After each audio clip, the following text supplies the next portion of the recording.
Mardi 18 août 2020, le comité de conjoncture économique s'est penché, comme tous les mardis, sur l'analyse des paramètres macroéconomiques de la RTC.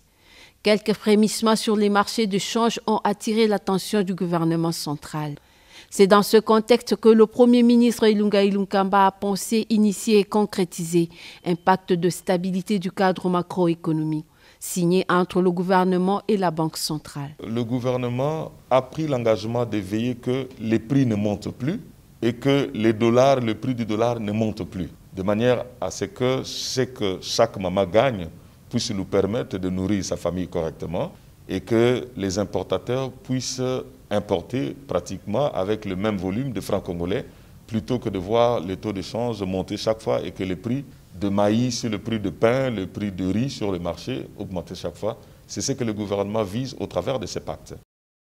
C'est aussi cela qui justifie la visite du Premier ministre Ilunga Ilunkamba au parc agro-industriel de Bukangalonzo. Il faut produire pour gagner l'indépendance du ventre.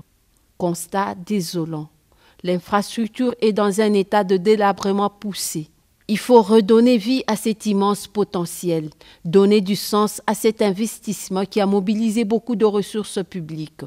Mais produire ne suffit pas. Il faut aussi acheminer cette production vers des centres de consommation.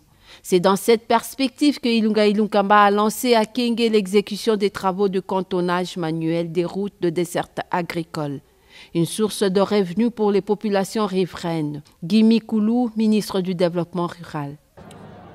Pour que les travaux d'entretien permanent de routes de desserte agricole réussissent, les cantonniers doivent être payés et ceci, il doit les recevoir d'une manière régulière.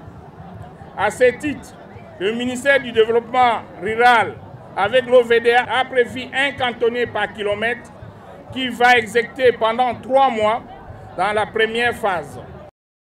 La toute première visite d'un chef du gouvernement à Kenge s'est achevée par la visite de l'hôpital de référence de Kenge, où une dotation gouvernementale en équipement et matériel de prévention contre la Covid-19 a été remise. La semaine du Premier ministre avait commencé par l'audience accordée lundi 17 août 2020 au caucus des députés nationaux et sénateurs élus de la province de la Chopo, qui a exposé au chef du gouvernement les préoccupations de la population de cette province.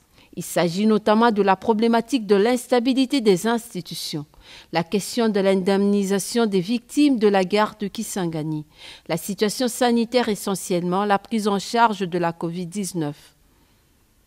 Les élus nationaux de la Chopo avaient été précédés le week-end par leurs homologues de la province de la Chuapa, préoccupés par le désenclavement de la route nationale numéro 8, la construction des hôpitaux, des dépôts pharmaceutiques, de centres de santé ainsi que des écoles.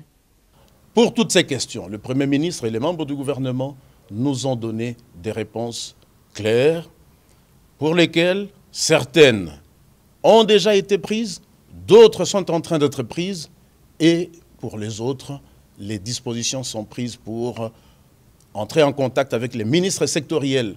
Nous sortons de cette audience avec le Premier ministre, avec un cœur satisfait. Vendredi 21 août 2020, le chef du gouvernement a assisté comme à l'accoutumée au Conseil des ministres hebdomadaire.